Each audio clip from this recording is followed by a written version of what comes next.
আর শয়তানকে যদি দেখতে চাও তাহলে তোমরা দেখতে পারবা আলেমের বেশে। কারণ এই বেশটার প্রতি মানুষ বেশি দুর্বল। তারা মুখ দিয়ে যা কয় আমরা দুর্বল মানুষ, তারা সেটাই বিশ্বাস করে ফেলে।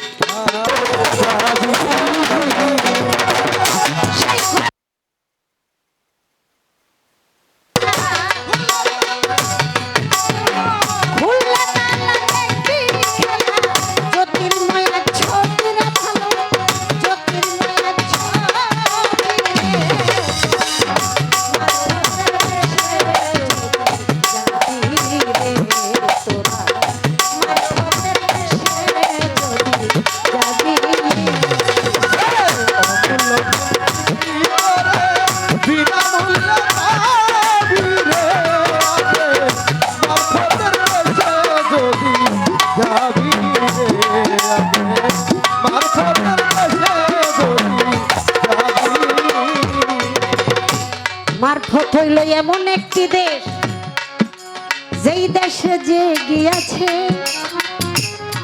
আরে দুনিয়ার ধন দৌলত পোশাক আশাকের সে ধারণা ধরেছে। কিসের পোশাক, কিসের আশা, কিসের জমিদারি, সকল কিছু ছেড়ে মারফতে দিয়েছে পারি। যেমন ছিল দুনিয়াতে একজন, এক ফকির, এক পাগল।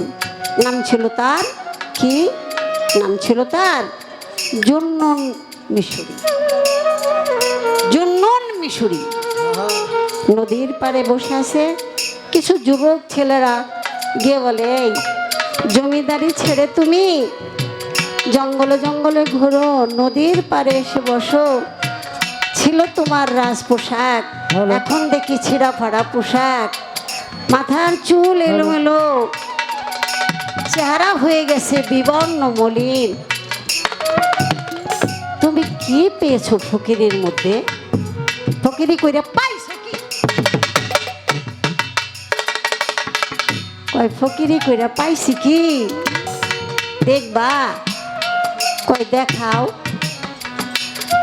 ছিঁড়া জামাটা একটা লোহার সুই দিয়া সেলাই করতেছিল, হঠাৎ করে সেই সুইটা পানির মধ্যে ফেলে দিছে। ফেলায় দেওয়ার পরে কয় কি, মাছেরা এই ফকিরের সুইটা একটু খুঁজে দেয়। অনেকগুলি মাছ সোনার সুই নিয়া মাথা উঁচা করে সামনে আসছে। কয় না না না না, আমার সুই তো সোনার সুই না, আমার তো হইল একটা লোহার সুই। লোহার সুইটা আইনা দাও। আরেকটা মাছ লোহার সুইটা আইনা তার হাতে দিছে, দিয়া চলে গেছে।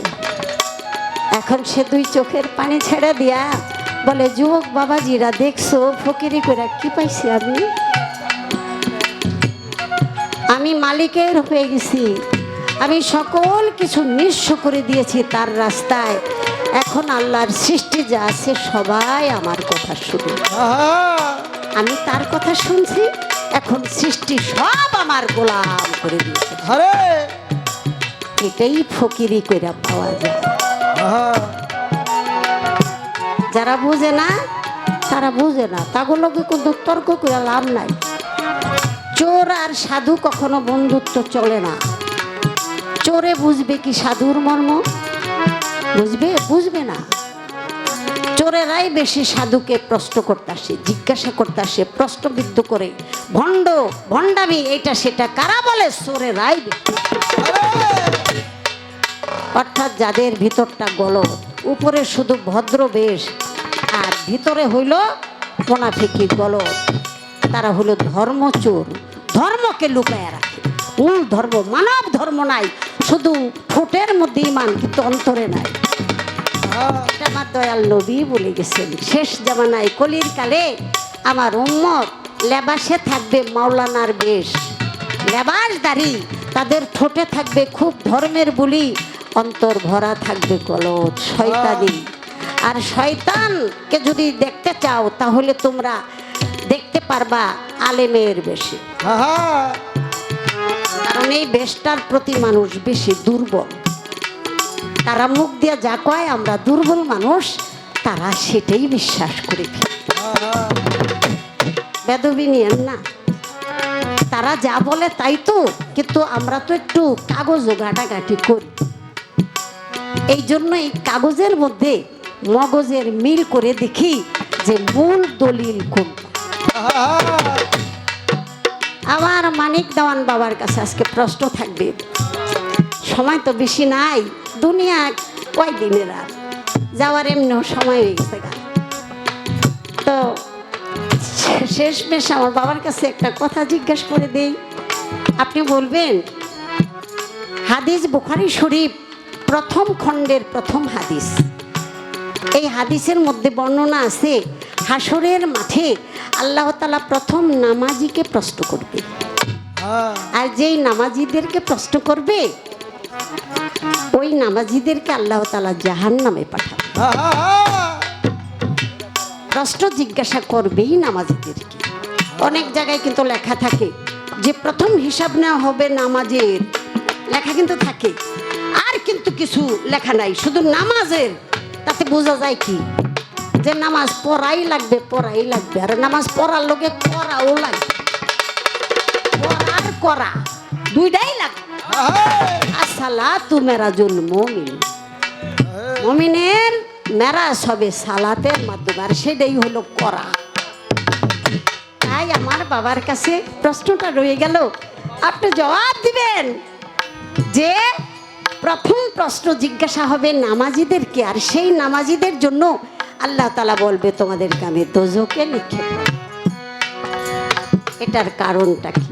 কারণের বিবরণ উদাহরণ যদি পরিষ্কারভাবে দিতে পারে তাহলে অবশ্যই আমরা অনেক কিছু থেকে উদ্ধার পাব। এই আমার কথা রয়ে গেল।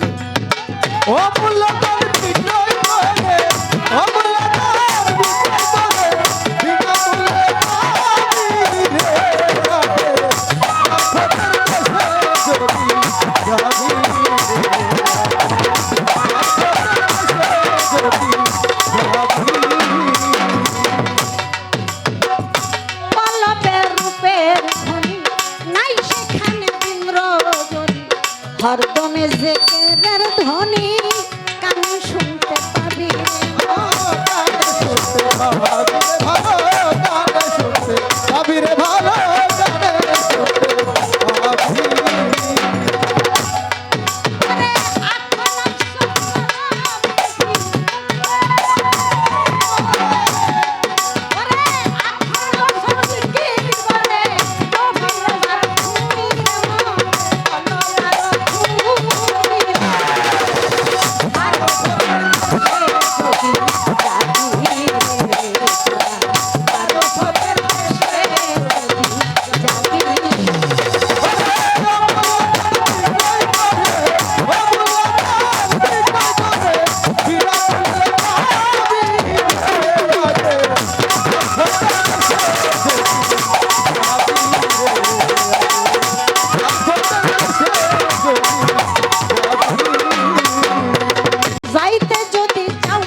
পাগল মইলে বাতি জ্বলে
সেজদা দিলে মাফ করে দেয় সব গুনাহ।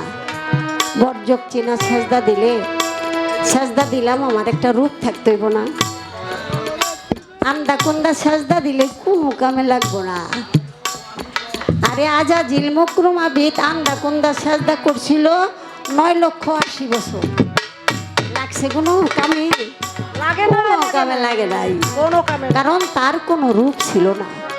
সে টকর টকর খালি সেজদা করে গেছে, আবাদত করছে, আবাদত করছে, কিন্তু তার মূল নাই। তার সেজদায় কোনো রূপ নাই, বর্জক নাই, সেখানে কোনো সম্মান নাই। তাই অবশেষে বর্জকধারী সেজদা আল্লাহ তাআলা আদেশ করেছিলেন আমার আদমকে সেজদা। ফেরেশতারা এক বাক্যে সেজদা করেছে। আজ পর্যন্ত যারা দিল পবিত্র মানুষ এক বাক্যে সেজদা করে। কি এর দুজক, কি এর বেস্ত, এটি দিয়ে কি করুম? আমার মালিক যদি রাজি খুশি থাকে আমি সেজদা যেন মন। মালের মালিক মালিক, সকল কিছুর মাল এক মালিকের। আমার মালিক যদি খুশি থাকে তাহলে মাল এমনি আমার পায়ের তলে গুতাগুতি করছে। হ্যাঁ, মালিকের চেয়ে মালের গুরুত্ব আমার কাছে বেশি না। না আমি যদি মন জোগাড় করতে পারি বাবার, তাহলে বাবার ধন দৌলত এমনি আমার দিয়ে। বাবার মন না জোগাইয়া জোরাজুরি করে যদি ধন নেই দিব ঠিকই, মন খারাপ করে, কিন্তু বেশি দিন রাখতে পারবো। আরে এটাই হলো কথা।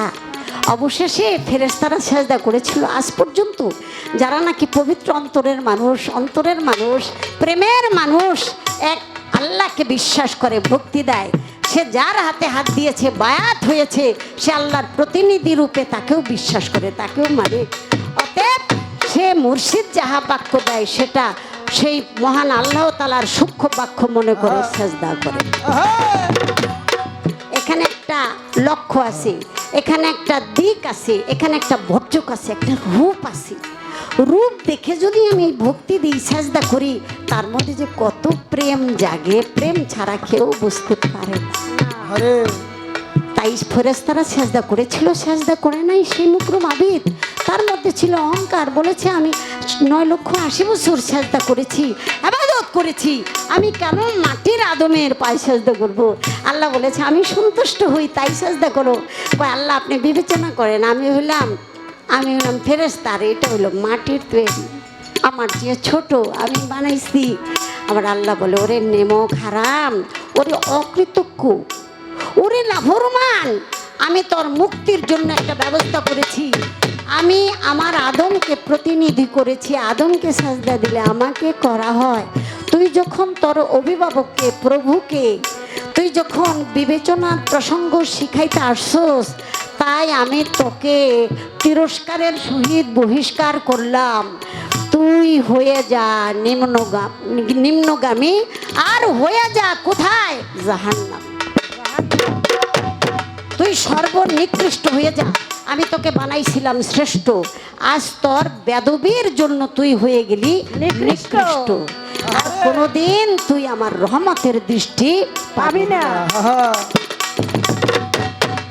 তাই আদমকে সেজদা না করিয়া সে 9.5 লক্ষ বছর বা 9,80,000 বছর সেজদা করছে, আবাদত করছে, সে আবাদতে কোনো কাজ আসে না। তাই আমাদেরকে সেই আবাদত করার জন্য যারা উদ্বুদ্ধ করে, যারা আহ্বান করে, আমি মনে করব তারা ওই শয়তানের অসহার মধ্যেই চলতেছে। যাদের পীর মুর্শিদ নাই, যাদের তরিকা নাই, যারা আহলে বায়াত পাঞ্জাতনের অনুসারী না, যারা আমার রসুলকে, আমার নবীর, আল্লাহর রসুল এবং আমার নবীর নামে আমরা কি করি? আমরা ঈদে মিলাদুন নবী পালন করেছি। অনেকে বলেছে যারা ঈদে মিলাদুন নবী পালন করেছে তারা মুসলমান না, অথচ তারাও মসজিদে ঘরে নামাজ পড়ে। তাই আমার রাসূলকে যদি সে ছোট করে, তাহলে নামাজটা পাইল করতে। সে কালেমা পরে মুসলমান হয়েছে, তাহলে সেখানে কালেমায় কার নাম কইছে? আমার রসুলের নাম কয় নাই। যখন আজান দেয়, আজানে কার নাম কয়? আমার রসুলের নাম কয় নাই। মক্কার দিকে ফিরে নামাজ আদায় করে, এটা তো আমার রসুলই বলে গেছে। তাহলে রসুলের প্রতি তাদের কিসের অপমান, কিসের অবজ্ঞা? তারা কি বুঝাই করে না? না বুঝে। তাই আমাদের মূল মুসলমান চিনতে হবে। যার ভিতরে আহলে বায়াত পাক পাঞ্জাতনের সম্মান গুণগান নাই, তারা কখনো মুসলমানের কাতারে থাকতে পারবে না। পারবে না। এই কথাটুক যদি আমি না বলি, শুধু গান করে গেলেই হয়তো অনেকের ভিতরে বুঝতে একটু কষ্ট হবে। তাই জন্য আমি একটু কষ্ট করলাম। আমার তো সময় শেষই।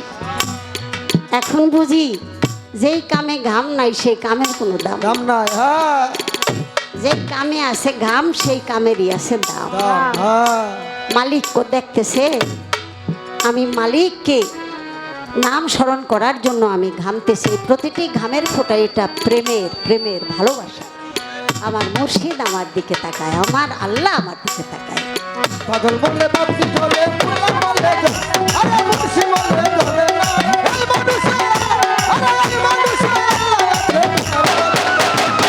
পাগল বলে বাপি চলে,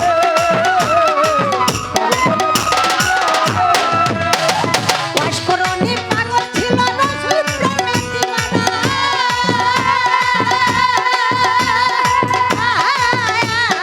ওয়াশকরণী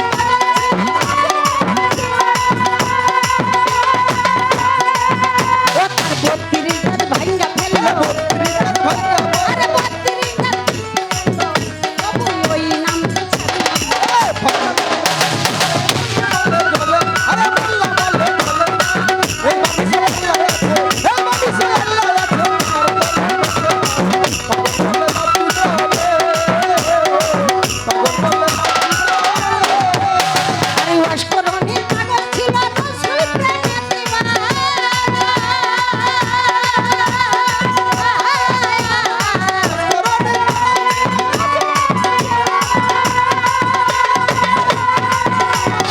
নবীর গায়ের জুব্বা পাইছে, নবীর গায়ের জুব্বা পাইছে,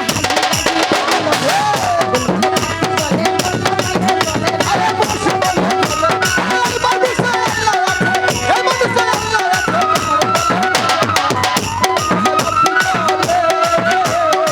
পাগল বলে বাপি চলে, আমার মনসুর হাল্লাত পাগল ছিল সকলের কাছে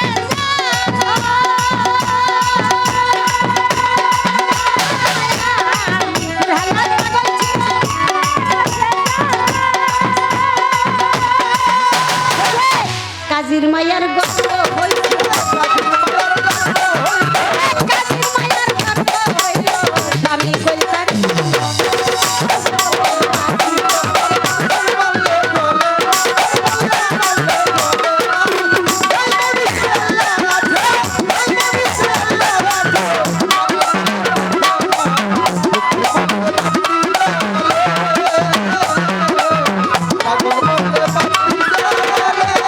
মোল্লা মইতে চলে না, মুন্সি মইতে চলে না।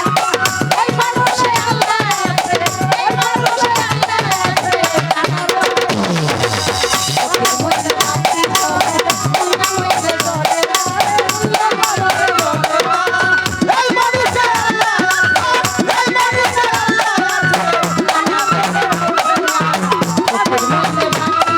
আছে।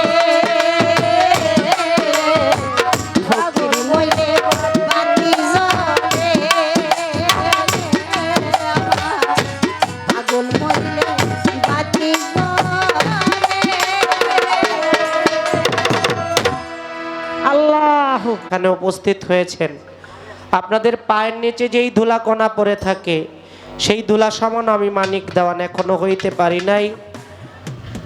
আমাকে রাখা হয়েছে এলমে শরীয়তের ভাগে। শরীয়ত, তরিকত, হাকিকত, এলমে মারিফত, ওহেদানিয়াত সব কয়টাই আমার দয়াল নবীর আনিত পথ বা মত। এই সব কয়টা পথের ঊর্ধ্বে, মতের ঊর্ধ্বে একটি পথ রয়েছে যেটাকে বলে খাসিলত বা স্বভাব। হ্যাঁ স্বভাব যার ভালো তার জন্য শরীয়ত ভালো, স্বভাব যার ভালো তার তরিকত ভালো, স্বভাব যার ভালো তার হাকিকত ভালো, স্বভাব যার ভালো তার জন্য মারিফত করাও ভালো, ওয়াহেদানিয়াত করাও ভালো। আর স্বভাব যার ভালো না তার জন্য কোনোটাই ভালো না। সাধক কালামে লিখেছে, আদবে তেস্ক জাগে মহাব্বতের বাজারে, বেআদবি কেউ কইরো না কোনো অলি আল্লাহ বা পীর মুর্শিদের দরবারে। ইবাদতের প্রথম হচ্ছে আদব। আদব যার নাই তার কোনো ইবাদত নাই। নাই। কোন বেয়াদব যদি, সীমা লঙ্ঘনকারী যদি আল্লাহর দরবারে আশ্রয় পাইতো তাহলে প্রথমে পাইতো আজাজিল। হ্যাঁ, আমার আল্লাহ কখনো সীমা লঙ্ঘনকারীকে পছন্দ করে না। করেন না। তাই পালা নিয়ে গান শুনলাম, অমূল্য ধন বিক্রি করে বিনামূল্যে পাবি, পাবি যদি মারিফতের দেশে যদি যাবি। সেই দেশের এমনি রীতি, গুরুকে করপতি সর্বদায় দিবে সে আসল মতি। নিগুম ঘরের চাবি, ঘরের খুললে তালা দেখবি খেলা জ্যোতির্ময় এক ছবি। কলবে রূপের খনি নাই সেখানে দিন রজনী, হরদমে জিকিরের ধ্বনি কর্ণে শুনতে পাবি, তথা আকফা নফস জিকির করে নফিয়েজবাদ খুবই খুবই। যাইতে যদি চাও মন ঢাকা, তাহলে কি করতে হবে? গুরুকে করো সখা। সখা। সর্বময় বন্ধুর দেখা সামনে তুই পাবি পাবি। সাধক হালিম বলে ভোগ লাগিলে গুরুর নামের সুধা খাবি। খাবি। এরপরে একটি প্রশ্ন শুনলাম, প্রশ্নটা একটু বোধহয় রাইগে ঢেগেই করছে নাকি আল্লাহ জানে। কয় আমি তো চইলেই যামু, কিছু একটা বইলা যাই না। মা আপনি চইলা যাবেন এটা সবাই বিশ্বাস করলো, আমি বিশ্বাস করি না। হয়তো আপনার বডিটা এগোধাম থেকে অন্য একটা জগতে যেতে পারে, কিন্তু আপনি আলেয়া বেগম চলে যাবেন এইটা আমি বিশ্বাস করি না। আপনারা করেন কিনা জানি না।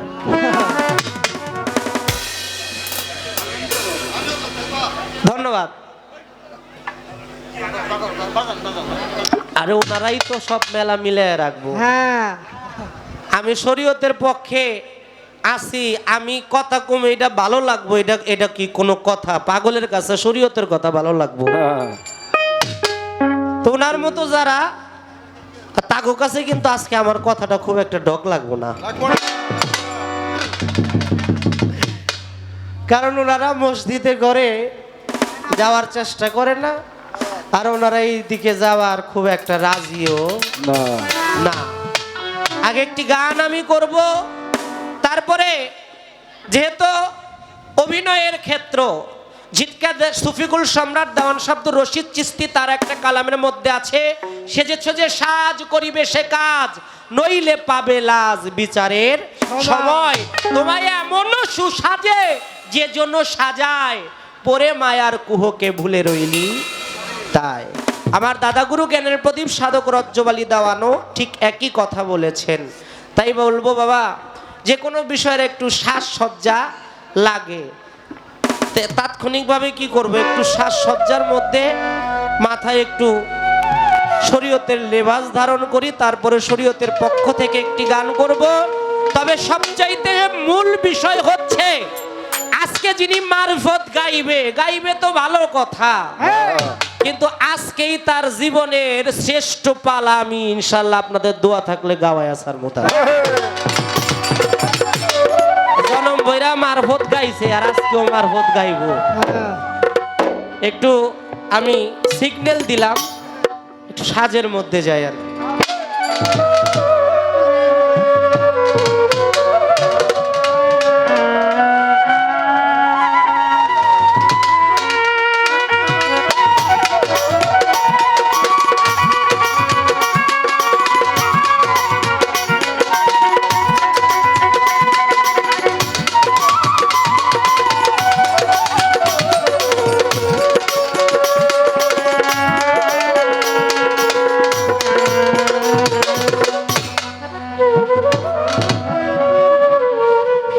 তাৎক্ষণিকভাবে মনে পড়লো, তাই মোটামুটি একটু চেষ্টা করলাম। গানটা একটু লক্ষ্য করে শুনবেন। আপনারা টাঙ্গাইলের মানুষ, আপনারা অত্যন্ত বিচক্ষণ এবং জ্ঞান গর্ভের মানুষ।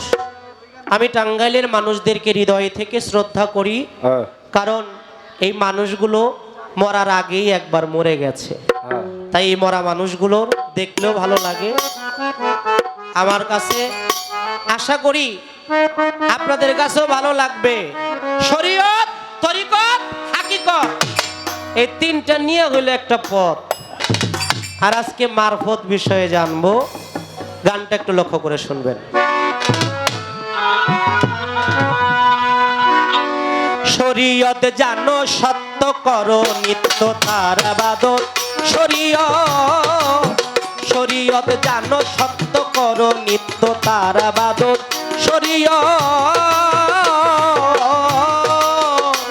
ওরে সালাত পঞ্চ করে সঞ্চ পর্দা কুঞ্জে তার ফজিলত, সালাত পঞ্চ করে সঞ্চ পর্দা কুঞ্জে তার ফজিলত, শরীয়ত জানো সত্য করো নিত্য তার আবাদত, শরীয়ত জানো সত্য করো নিত্য তার আবাদত,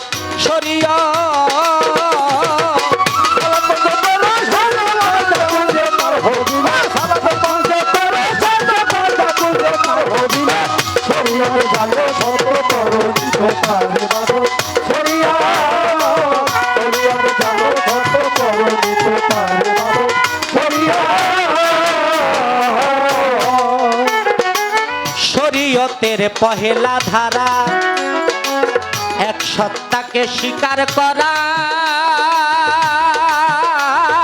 সাফায়েত করিবেন নবী রাসূল আল্লাহ,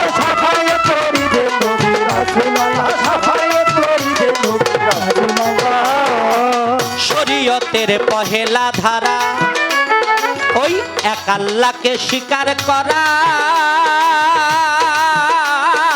সাফায়েত করিবেন আমার রাসূল আল্লাহ, সাফায়েত করিবেন আমার রাসূল আল্লাহ, সাফায়েত করিবেন আমার রাসূল আল্লাহ। ওরে হালাল হারাল মাকরুম বা নাই নিষ্ঠা ঈমানি পড়ে, হালাল হারাল মাকরুম বা নাই নিষ্ঠা ঈমানি পড়ে, হারাম হালাল মাকরুম বা হারাম হালাল, হারাম হালাল মাকরুম বা নাই নিষ্ঠা ঈমানি পথ, শরীয়ত জানো সত্য করো নিত্য তার আবাদত,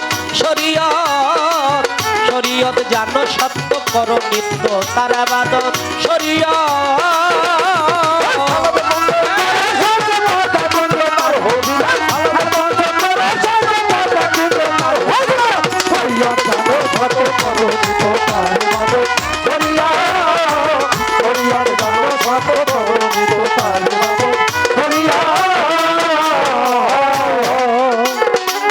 ধর্মপথে মুমিন হতে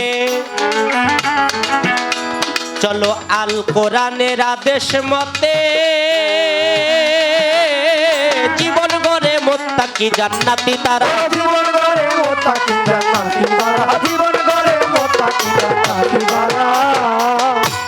গানের কথাগুলো কি বোঝা যায় দরদিরা? ধর্মপথে মুমিন হতে আল কোরআনের বিধান মতে, জীবন গড়ে মুত্তাকি জান্নাতি তারা, জীবন গড়ে মুত্তাকি জান্নাতি তারা, জীবন গড়ে মুত্তাকি জান্নাতি তারা। ওরে সামনে আল্লাহ বলে আল্লাহ শরীয়ত, আরে সামনে আল্লাহ বলে আল্লাহ সালাতি সেজদার হাকিকত, সামনে আল্লাহ বলে আল্লাহ সালাতি সেজদার হাকিকত, সামনে আল্লাহ বলে আল্লাহ, সামনে আল্লাহ বলে আল্লাহ সালাতি সেজদার হাকিকত, শরীয়ত জানো সত্য করো নিত্য তার আবাদত, শরীয়ত জানো সত্য করো নিত্য তার আবাদত, ঈমান আকীদা আর ইহসান ঠিক থাকলে সে হয় মুসলমান, শরীয়তের তেমনি মাওলার ইশারা, শরীয়তের তেমনি মাওলার ইশারা, শরীয়তের তেমনি মাওলার ইশারা। ঈমান আকীদা আর ইহসান ঠিক থাকলে সে হয় মুসলমান, শরীয়তের তেমনি আল্লাহর ইশারা, শরীয়তের তেমনি আল্লাহর ইশারা, শরীয়তের তেমনি খোদার ইশারা। রোজ হাসরে হইবে ফাসেক হৃদয়ে যার নাই মহাব্বত, রোজ হাসরে হইবে ফাসেক হৃদয়ে যার নাই মহাব্বত, রোজ হাসরে হইবে ফাসেক সে,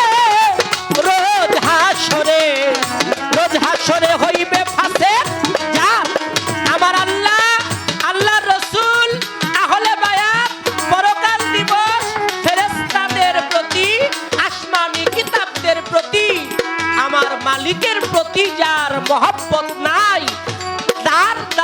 এখনো ওই হাসরের মাঠে পারের ব্যবস্থা নাই, হাসরে সে ফাঁসে। তাই বললেন দরদি রোজ হাসরে হইবে ফাঁসে, হৃদয়ে যার নাই মহাব্বত। ওই রোজ হাসরে হইবে ফাঁসে, দিলে যাহার নাই মহাব্বত। শরীয়ত জানো সত্য করো নিত্য, তার বাদত শরীয়ত।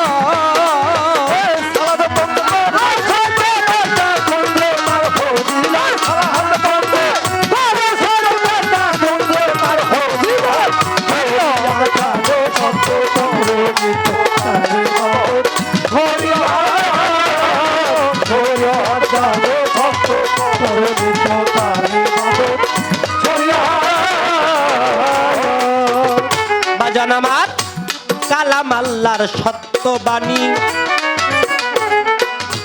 শরীয়তের বিধান মানি। ভাবের যত জ্ঞানী গুণী আলেম যারা,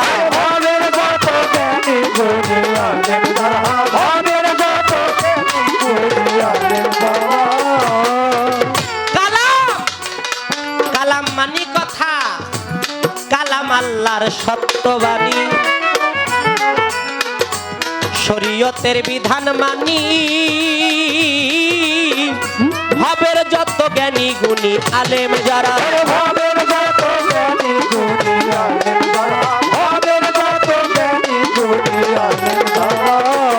গোলাম মঈনুদ্দিনে তাকে শুধু বাড়ি তালার খাস রহমত।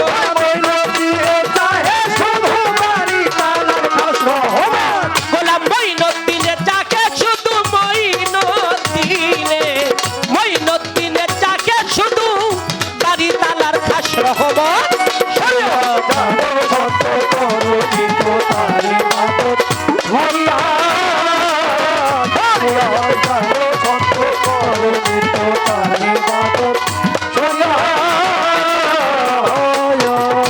মহাজনী গানের ভাব আমার সাঙ্গ হয়ে গেল, প্রেমানন্দে বদন ভরে ইয়া রাসূলুল্লাহ বলো।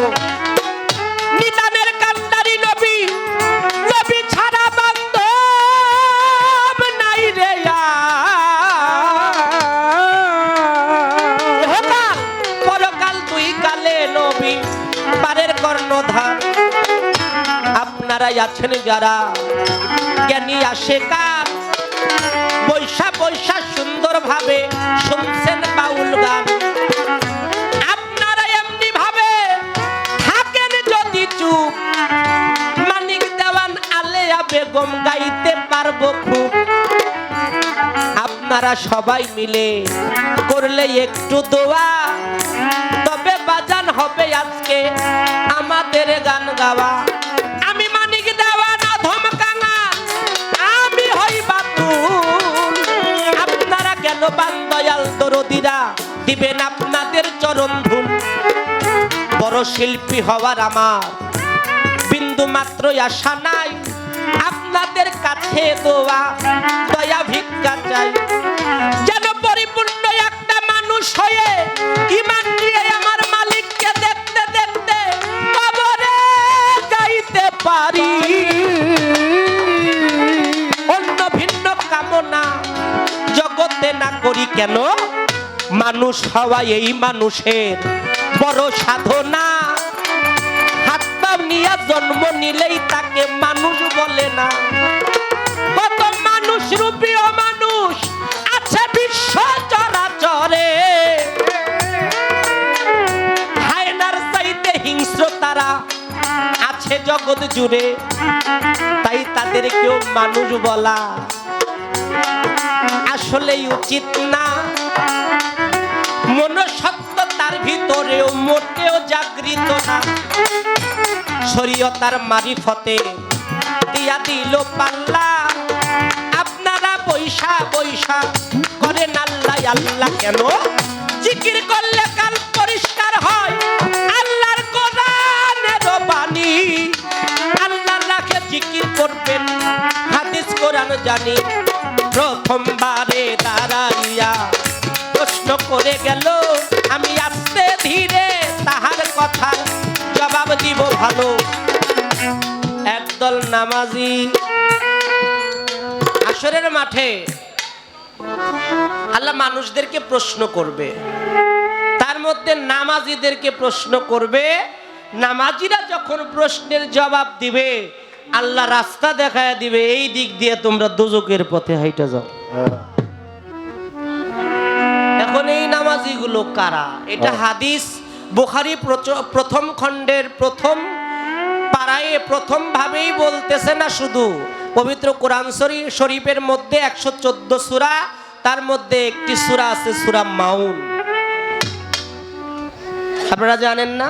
সূরা মাউনের মধ্যে আমার আল্লাহ বলেছে একদল মুসল্লিদের জন্য আল্লাহ পাক ওয়েল দোজখ সৃষ্টি করিয়া রাখিয়াছে। কারা? তারা যারা লোক দেখানোর জন্য সমাজে ইবাদত করল। লোক দেখানো ইবাদত কেমন? কয় দেখ তোর বাপে শুক্রবার হইল অন্তত মসজিদে যায়, বেটা তুই আর দিন না যাস, শুক্রবার দিনটা তো মসজিদে যাইতে পারো। ওগো নাম রাখছি আমি শুক্র আলী। আবার কয় বছর একটা দিন শবে বরাত, এই দিন ভাগ্য বন্টন হয়। আরে বেটা এই শবে বরাতের দিন তো নামাজে যাইতে পারো, নাম রাখছি বরাত আলী। মানে বছরে একবার শবে বরাত আসলে নামাজে যাবে।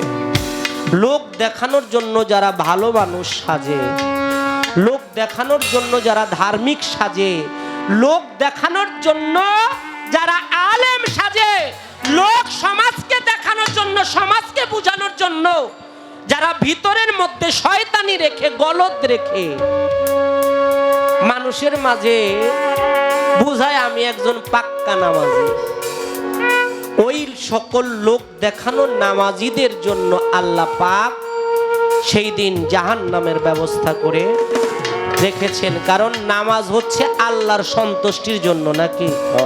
নামাজ হচ্ছে আল্লাহর সন্তুষ্টির জন্য। আরে বাবা, আপনারে আল্লাহ বেহেশতে রাখবে না জাহান্নামে দিবে, সেটা তোমার আল্লাহর ব্যাপার। আপনি তা নিয়ে মাথা ব্যথা কইরেন না। আর কোন ইবাদতের জন্য আপনি ফলের আশা কইরেন না। আপনি আল্লাহর হুকুম পালন করেন। কারণ আমার কথায় কি আপনারা বেজার হন, বিরক্ত হন? পবিত্র কোরআন শরীফে সূরা বাকারার মধ্যে আল্লাহ বলেছেন আমি আল্লাহ জিন এবং ইনসানকে সৃষ্টি করিয়াছি শুধু কেবল আমি আল্লাহর ইবাদত বন্দিগিরি করার জন্য। আচ্ছা বলেন তো, আল্লাহ ফেরেশতা মণ্ডলী সৃষ্টি করেছে, ফেরেশতাদের চাইতে কি মানুষ আল্লাহরে বেশি ডাকে? ফেরেশতারা আল্লাহকে বেশি ডাকে। তারপরে কিন্তু আশরাফুল মাখলুকাত, সর্বশ্রেষ্ঠ জীব হচ্ছে মানুষ। কেন? মানুষে আল্লাহ শ্রেষ্ঠত্ব দান করেছে, মানুষের ভিতরে জ্ঞান দিয়েছে। এই জ্ঞান দিয়ে যেন মানুষ সঠিক রাস্তায়, সঠিক পথে চলতে পারে। একজন পীর মুর্শিদের কাছে যাবেন, ইহা শরীয়তের মধ্যে তাগিদ দেওয়া আছে। আমাদের আলেম সমাজের মধ্যেও কিন্তু বাবা আমরা আমির নিযুক্ত করি। আমরা আমির নিযুক্ত করে আমরা একজনের সহবতে মহব্বতে থেকে তাদের পথে আমরা চলার চেষ্টা করি, একজন শায়েখ নিযুক্ত করি। আর এটা শরীয়ত সম্বলিত একটা কাজ। আপনি শরীয়তের পরে তরিকত অবশ্যই ধরবেন, তারপরে তরিকত ধরে হাকিকতটা বোঝার চেষ্টা করবেন। এখন আমার আল্লাহ রাসূল বললেন শরীয়ত হচ্ছে আমার মুখের বাক্য, তরিকত একটা রাস্তা, একটা রাহা। এই রাস্তায় হাঁটলে পাইবা হাকিকত, এই রাস্তায় হাঁটার ফল। আর মারফত হচ্ছে আমি আল্লাহর গুপ্ত ভেদ রহস্য। এখন আমি যদি মায়েরে বলি ও মা যে এটা গোপন, এটা প্রকাশ হইলে তার গোপন থাকে না। কি বাবারা? যেটা গোপন, এই গোপনটা যদি প্রকাশ হয়ে যায় আর কি গোপন থাকে না? তাহলে প্রকাশ হয়ে গেলে আর গোপন থাকে না। আপনার যে মারিফত আপনি গাইবেন, মারিফতের কথাবার্তা বলবেন, আমার মনে হয় যা বলবেন প্রকাশ হওয়ার পরে ওইটা শরীয়তে গণ্য হয়ে যায়। এই যে মায়েরা, একজনের জর্দা নাই, একজনের মাইয়া বিয়া দিতে।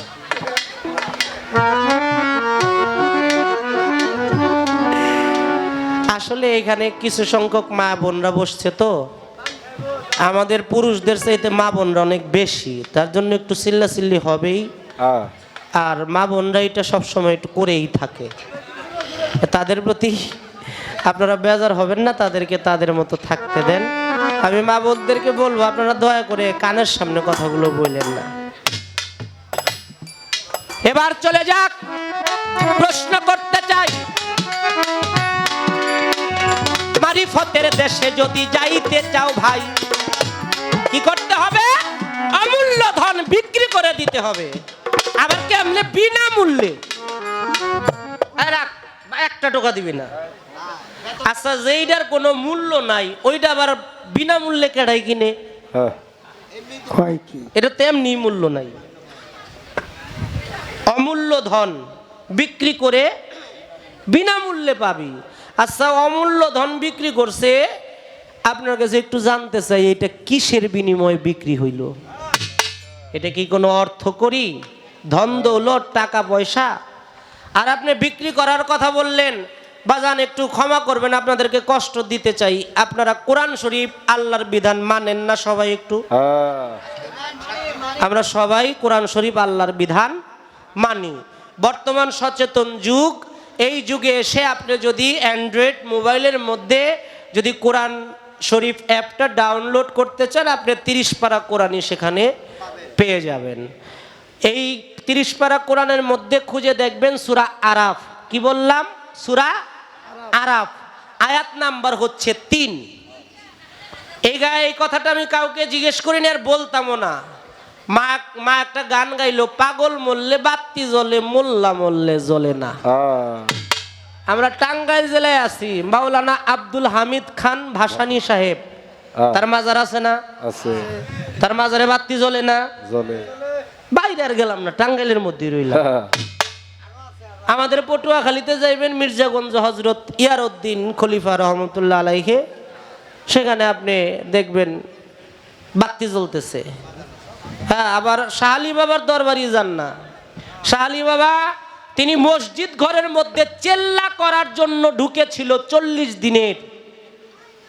আচ্ছা, মসজিদ ঘরে যদি চেল্লা করার জন্য ঢুকে, এটা কি শরীয়তের আওতাধীন না? পৃথিবীর একটা অলিয়া উলিয়া নাই যারা শরীয়তের শিক্ষা গ্রহণ করে নাই। আচ্ছা, আপনি বললেন তারা যদি পাগল হয়, এদেরকে কি আপনি পাগল বলে আখ্যায়িত করবেন? মূলত পাগল কি, পাগল কারা হইতে পারে, সবাই কি পাগল হইতে পারে কিনা জানার দরকার আছে না? আমি একটা ফালতু কথাও জিগাম না। আজকে যেহেতু মা খাট বাড়ি চাই, তাহলে একটু খাটায় দিই।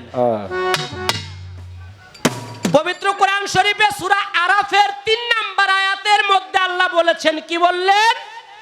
তোমাদের প্রতি তোমাদের রবের পক্ষ থেকে যাহা নাজিল করা হয়েছে তা অনুসরণ করো এবং তাকে ছাড়া অন্য অভিভাবক অনুসরণ করো না।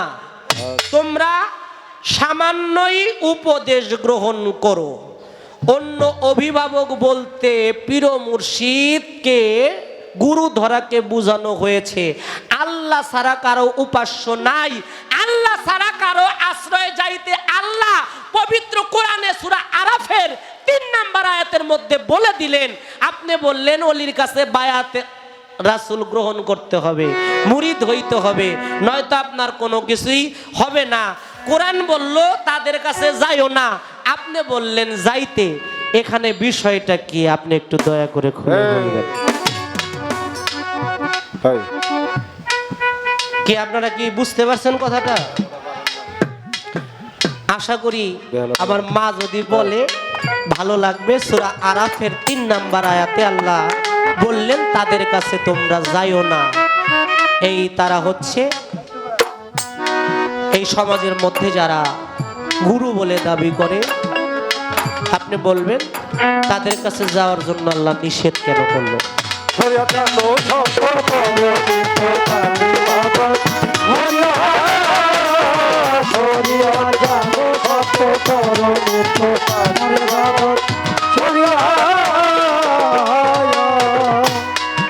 কোরআনের মধ্যে নবীর নাম আচ্ছা এইটা কিন্তু প্রথম ছিল না ভাই, এই, এইটা কিন্তু অনেক পরে আসলো, হাদিস পরে পাই। তবুও বলেছে আলেমদের চাইতে শরীয়ত হয়তো ভালো জানবে না, তাই তো বলেছে মা করেছে এমন বর্ণনা। এই পর্যন্ত বলে কয়ে শেষ করিতে যাই, আরো একটা গান গাইয়া বৈশা যাইতে চাই। জানো শত করুণী তোমার মত হরিয়া হরিয়া জানো শত করুণী তোমার মত হরিয়া সালাত পঞ্চ করো সঞ্চ পর্দা কুঞ্জে তার ফজিল,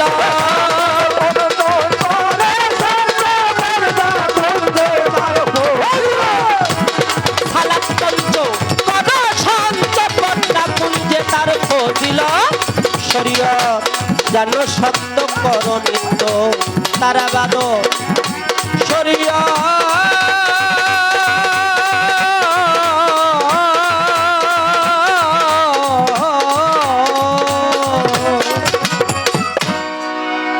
গেল।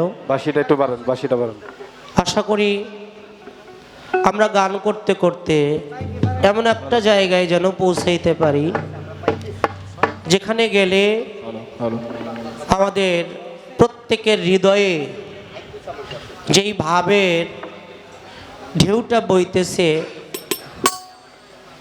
আমরা গান করতে করতে উভয় শিল্পীর জন্য দোয়া রাখবেন, এমন একটা জায়গায় যেন পৌঁছাইতে পারি যেখানে গেলে জাগতিক জগতের সব কিছু ভুলে গিয়ে আল্লাহ রাসূলের প্রেমে, পিতা মাতার প্রেমে, মুর্শিদের প্রেমে এক ভাই আর এক ভাইকে জড়িয়ে ধরে দুফোঁটা অশ্রুসিক্ত নয়নে যেমন একটা শান্তি মন নিয়ে আসছি, তেমন একটা শান্তি মন নিয়ে যেন আমরা সবাই বাড়ি ফিরতে পারি।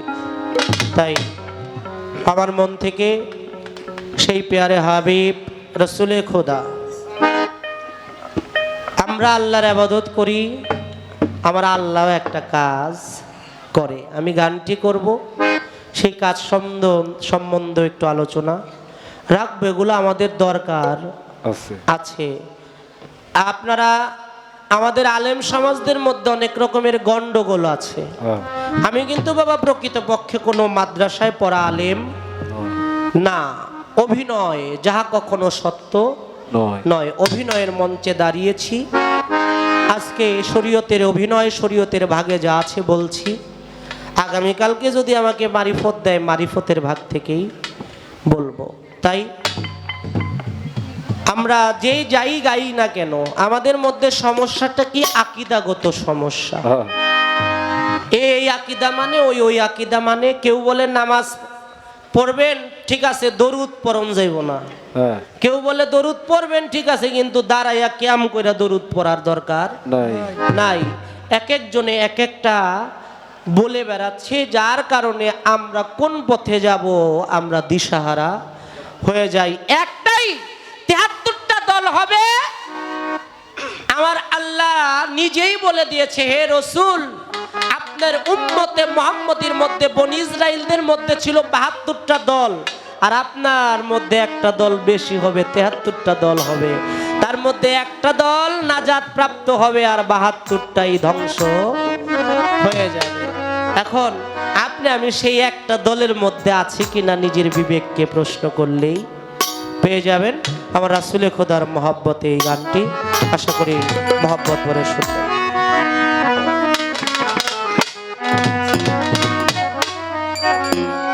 জানাই লক্ষ কোটি দরুদ সালাম নবীর নুরি কদমে, দেখা দিও মায়ার নবী পাপীর নিদানে, দেখা দিও মায়ার নবী উম্মতের নিদানে।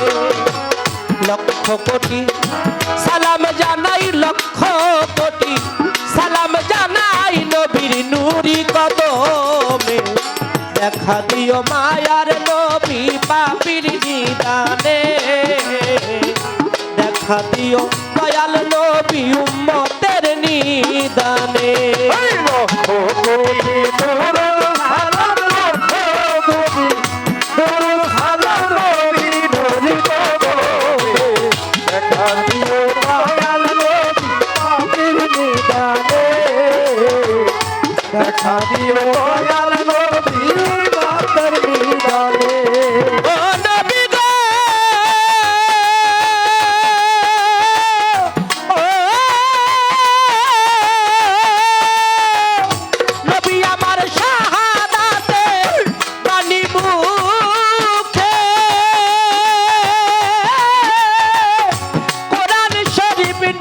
সাথে গো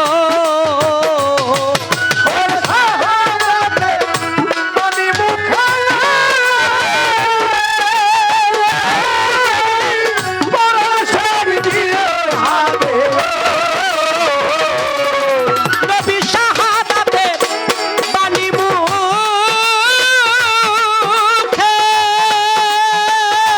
নবী এলেন কোরআন শরীফ নিয়ে সাথে গো নবীর সোনা মুখে মধুর বাণী সোনা মুখে মধুর বাণী বিলাইল মানব মনে দেখা দিও মায়ার নবী পাপীর নিদানে দেখা দিও দয়াল নবী উম্মতের নিদানে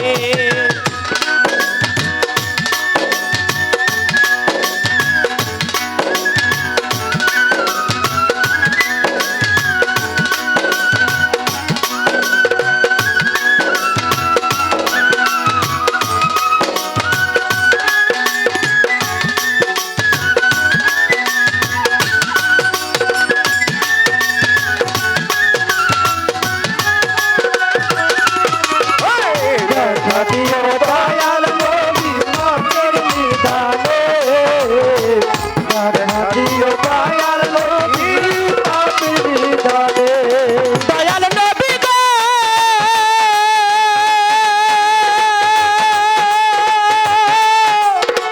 নবী গো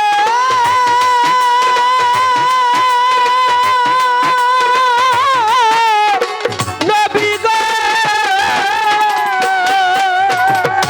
নবী আমার ইয়া হাবলিয়ু মতি বলে মায়ার নবী কান্দে নবী সকল ফেলে গো ওরে ইয়া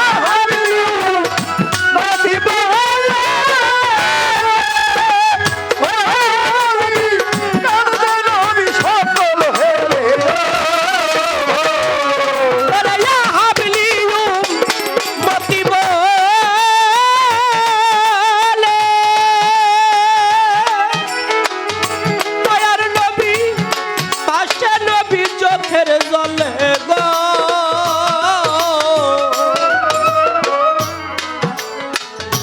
সর্বহারা এতিম নবী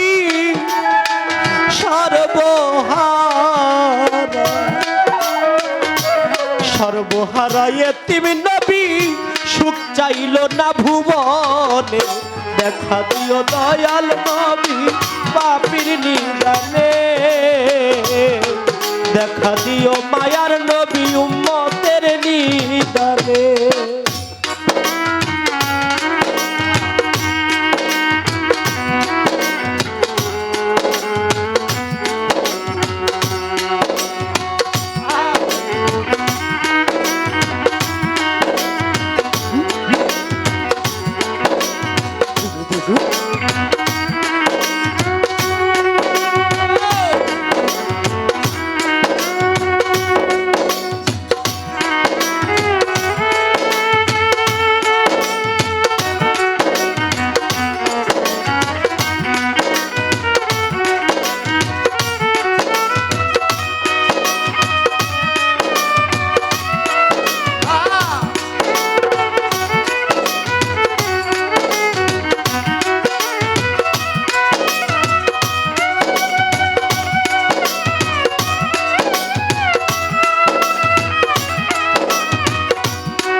নবী মায়ার নবী প্রেমের নবী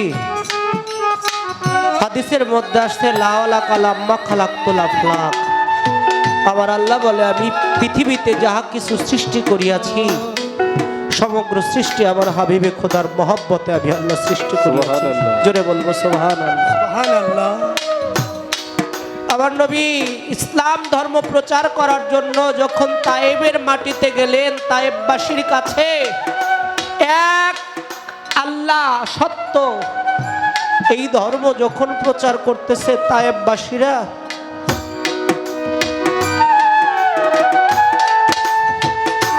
আমার নবীর গায়ে এমন ভাবে পাথর নিক্ষেপ করতেছে, পাথরের আঘাতে আমার দয়াল নবীর পবিত্র বদন থেকে তার শরীর থেকে রক্ত ঝরে পড়তেছে। আমার নবীর গায়ে এমন ভাবে পাথর নিক্ষেপ করেছিল, আমার নবী সেখানে কিতাব প্রমাণ করে আমার নবী বেহুশ হয়ে গিয়েছিল, অজ্ঞান হয়ে গিয়েছিল। আমার নবীর সেই অবস্থায় আল্লাহর তরফ থেকে জিব্রাইল এসে হুদ পাহাড়ের উপরে নিয়ে গেছে, গিয়ে একটা পাথরের সামনে গিয়ে জিব্রাইল আমিন দাঁড়িয়ে বলতেছে, ওরে পাথর, যেই নবীকে না বানাইলে আল্লাহ তুই পাথর হইতি না, আমি জিব্রাইল হইতাম না, এই পৃথিবীর আল্লাহ কোনো কিছু সৃজন করতে না। আজকালে দুশ্মনের রাসূল এই তায়েববাসীরা তারা কত বড় নাদান দুর্ভাগা, আবার সেই প্যারে নবীর গায়ে আঘাত করেছে। দেখ পাথর, আমার নবীর শরীরটা রক্তাক্ত হয়ে গেছে, ও পাথর আমার নবীর একটু বিশ্রামের প্রয়োজন। সাথে সাথে লম্বা একটা পাথর ফাইটা তুলার মতো নরম বিছানা হয়ে গেল। জোরে জোরে বলবো সুবহানাল্লাহ। সুবহানাল্লাহ। আমার নবী সেখানে বিশ্রাম নিলেন। নবীর বিশ্রামের শেষে যখন নবী আবার হুঁশ পাইলেন, আল্লাহ ডেকে ডেকে বলতেছে, দোস্ত আপনি যদি বলেন এই পৃথিবীর মধ্যে তায়েব নামের একটা এলাকা ছিল, আমি এই এলাকাটাকেই নিচ্ছিন্ন করে দিব। আমার আল্লাহর নবী কতটুকু দয়াশীল, কতটুকু মায়া, কত মহব্বত তার ভিতরে ছিল। আমার আল্লাহর নবী বলতেছে, এবারে লাগি আমার এই নাদান গুনাহগার উম্মতরা বুঝে নাই, ওরা আমারে চিনে নাই, ওরা যদি আমারে চিনতো তাহলে আমার গায়ে একটা পাথরও নিক্ষেপ করতো না।